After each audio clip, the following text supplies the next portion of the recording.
Are the Warriors going to rebuild after the season ends? With some of their players, more than likely.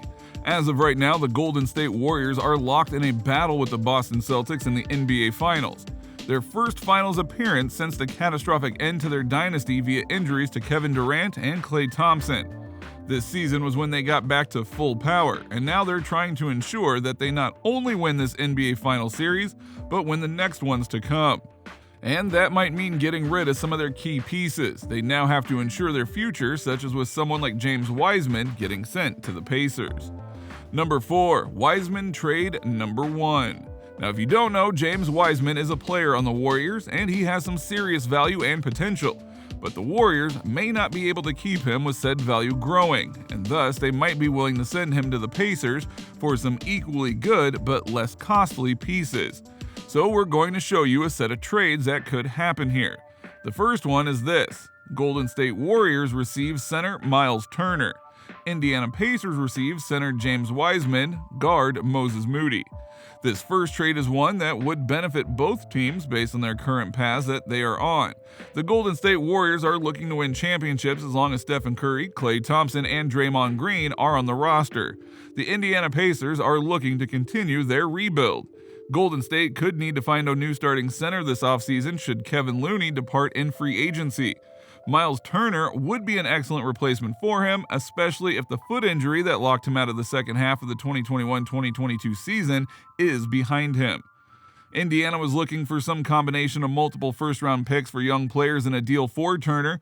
Given the injury, this trade package should suffice. James Wiseman and Moses Moody are both lottery picks from the last two drafts that will be afforded the chance to play and develop in Indiana. That may not be with the Warriors. To complete this deal and make it work monetarily, the Warriors would have to renounce some of the free agent cap holds they have.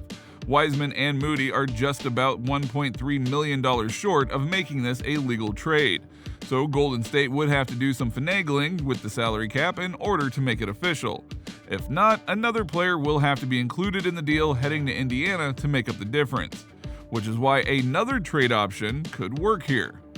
Number 3, Wiseman trade number 2. Here's the second trade option that some think could work here. Golden State Warriors receive center Myles Turner and guard Buddy Hield. Indiana Pacers receive forward Andrew Wiggins, center James Wiseman, number 28 overall pick in the 2022 NBA Draft. Now, this trade scenario is made with the Golden State Warriors' potential defections in mind. They have 7 players entering free agency, including 5 that have been part of the NBA Finals rotation thus far. And if they win the Finals, which is not a guarantee, it is going to be hard to potentially lose so many players with not just playoff experience, but Finals experience, especially if they performed well in both, as some of them have. Retaining all of them is likely an unrealistic goal, as players such as Otto Porter Jr. and Gary Payton II have earned themselves raises that the Warriors may not be able to afford. With that in mind, the Warriors add 2 rotation pieces in this deal. Trading Andrew Wiggins hurts, but this deal is made with an eye toward the future as well. Wiggins is set to be a free agent in 2023, and Golden State may not have the means to retain him. As a result, they use him as part of a trade package to get Buddy Hield in addition to Myles Turner. If the Warriors would prefer Malcolm Brogdon, he can be swapped out in place of Hield and the numbers would still work. Indiana fills their wing spot with Wiggins, who is still young enough to be part of a long-term plan should they choose to re-sign him. Wiseman gives them a building block in the middle, and the Pacers get another bite at the apple with the 28th pick in the 2022 NBA Draft. Now, this could be something that works out for both sides, but if that still isn't good enough, a third option is available. Number 2, Wiseman trade number 3. So finally, there is this trade deal. The Golden State Warriors receive forward TJ Warren, sign and trade, 2023 first-round pick via Cleveland. Indiana Pacers receive center James Wiseman. While the Indiana Pacers are in a rebuild, sometimes a player comes available that is worth paying a little extra for. In this scenario, they decide that James Wiseman is worth targeting, even if it means parting ways with one of their future draft picks. They still have their own first-round pick in the 2023 NBA Draft, but they are unlikely to get a player as good as Wiseman with the Cavaliers pick. They should have no issue securing more future picks to replace that one with the veterans that they can still make available for trade. Now this is a scenario in which the Golden State Warriors are hoping to hit another home run with an often injured forward. It worked out this season with Otto Porter Jr., and they are hoping to replicate that success with TJ Warren, who is acquired via sign and trade.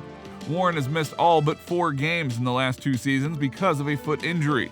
But when he was last healthy during the Orlando bubble in 2020, he was turning some heads with his performance.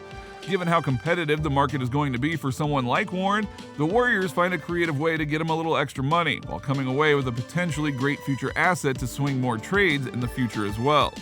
Now, all of these trades are options in one form or another, but as in all things, the goal is going to be the same: to get the right players to help recapture the dynasty that was taken from them. Number 1, the Warriors dynasty. Before the current core of the Golden State Warriors came to be, the team was known for sometimes being a good team and having good players, but never really making it deep enough into the playoffs to make a true impact. In fact, before this core came to be, their last title was in 1975, back when the NBA wasn't huge, as it hadn't boomed via Larry Bird and Magic Johnson. And so you'd be forgiven for thinking that they hadn't won titles before then. They won 3 before this core. Now enter Stephen Curry, who made his name at Davidson for being a lights-out shooter, and yet when he was drafted, there were no expectations for him really. Then they started to build around him. They got Klay Thompson, they got Draymond Green, and they got coach Steve Kerr after their previous coach departed for a new job that didn't work out at all. Their dynasty came out of nowhere due to how you had 2 sharpshooters via Curry and Thompson, and then you had Green, who was the spark plug and defensive presence that the team needed to be taken to the next level and always be motivated. When they won their first title, it was incredible. Then they broke the regular season record for wins by going 73-9. Then when they lost the finals that year in crushing fashion, they brought in Kevin Durant to be their ringer, and it worked as they won 2 finals and 3 appearances. It was in that third KD appearance that Durant and Thompson got injured enough that people knew that things were going to suck for a while. Sure enough, it took Thompson 2 years to return to the court. KD left for the Nets and has struggled with his new team. Curry and Draymond have been injured in the gap and even in this current season. But then, after a long time of waiting, they came back and were able to be at full power eventually. And even though they were the number 3 seed in the Western Conference, they beat all comers and went to the finals. Now we can't say whether they'll lose or win the finals, but no matter what, they made it back, and they're going to want to keep coming back. Hence the trades and moves they'll likely make in the offseason to ensure their success. So, what do you think? What do you think of this look at the potential trades that could happen between the Indianapolis Pacers and the Golden State Warriors? Do you think that a move for Wiseman is actually a wise way to go? Or should the Warriors try another path and try to keep their core supporting players together so they can make another run at the title? Let us know in the comments below, and we'll see you next time on the channel.